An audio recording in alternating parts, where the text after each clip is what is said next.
We are going for a quick drive to get breakfast today. It's actually brunch. Where did you learn brunch?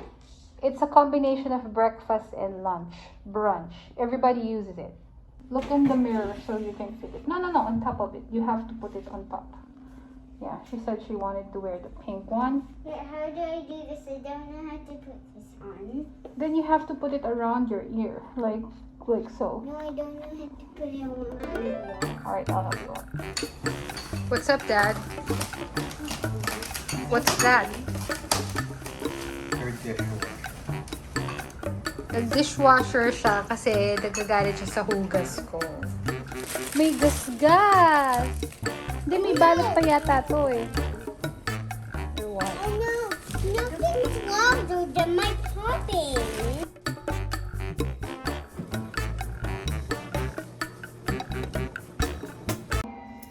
I forgot to bring my gimbal.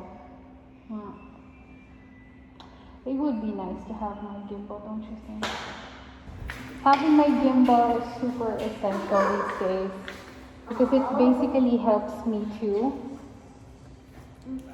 stabilize my shot, make my phone really quick, and help us shoot better videos, right? Which, by the way, is very important to us because memories are everything, especially the good ones. Mommy, I don't like it. Which? So this is our car, and You mean Daddy's car?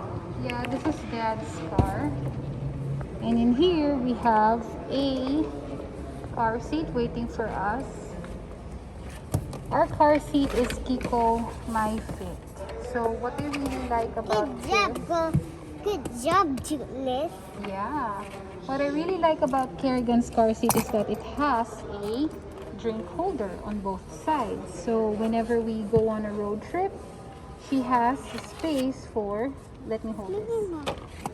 She has space for her drinks and food. Am I right? Yeah.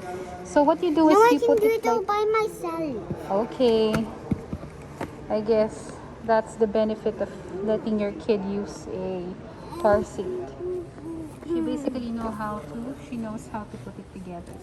It's like a backpack. That's the way to put No, it. I can do it. Alright, sorry. So it's like a backpack and then you snap them together. How do we snap it together? Sometimes it's a bit tight or a bit short, so we do some adjustments. There you go.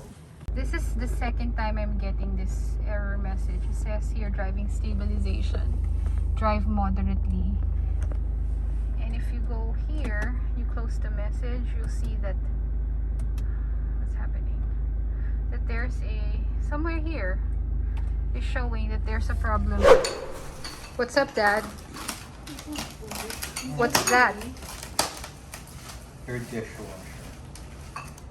Nag-dishwasher siya kasi nagagalit siya sa hugas ko. Hindi niya ako sisigawan. Di siya mga away. Pero bibili siya ng dishwasher. Hindi dahil nagdadry ng kamay ko. Hindi dahil hindi napantay yung kamay ko, ate. Oh, ngayon, may masisisi na kapag hindi maayos ng hugas yung dishwasher na Toshiba. Hindi ako yan. Yung Toshiba yan. Wow! It's a dishwasher!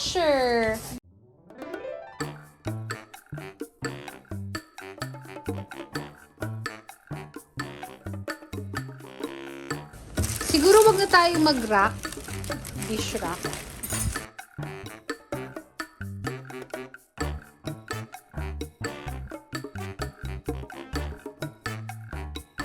May gasgas!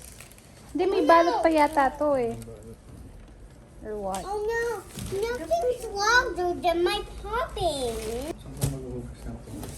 Wow, nice dishwasher. Hindi ka na maghuhugas. I'm the audience. You're the audience. Oh, go back to your seat and go But finish I your want food. to be the audience.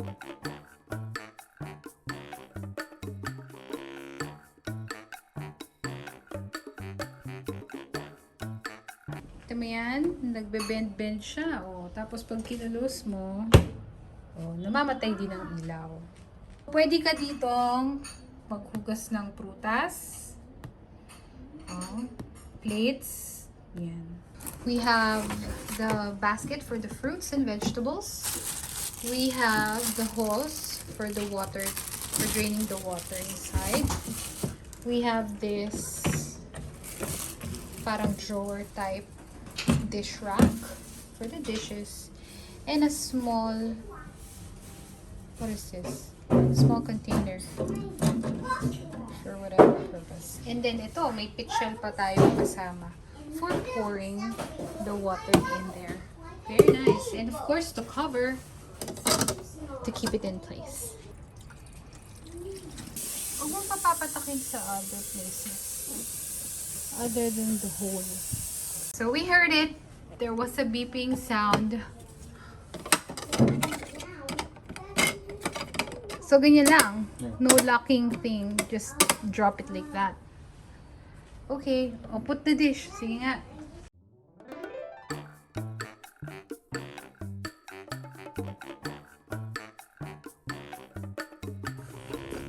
That's the soap. Sparkle and shine.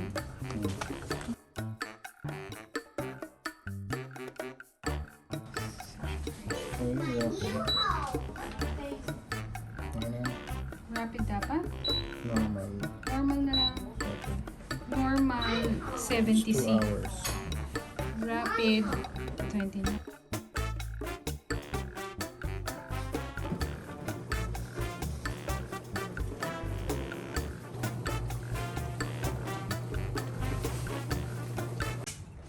So this is how it looks after the rapid wash.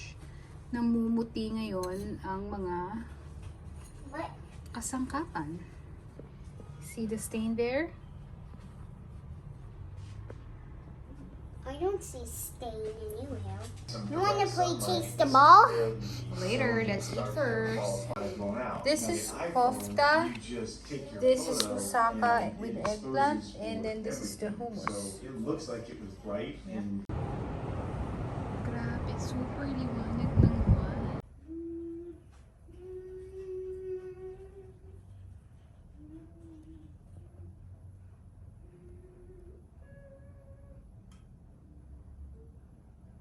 What are you doing here?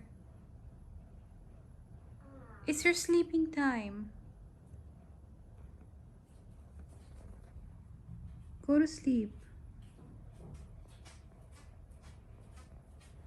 Good night. I'm staying here in the balcony because si Kerrigan, she's still not asleep. So it's almost what, 10 o'clock, 10:30 I think, and she's still not sleeping. And I'm enjoying our balcony because it's very windy and the breeze or the wind is very cold. Parang Tagaytay feels na. So I'm just gonna stay here for a few minutes, probably read a book, and I will call it a night.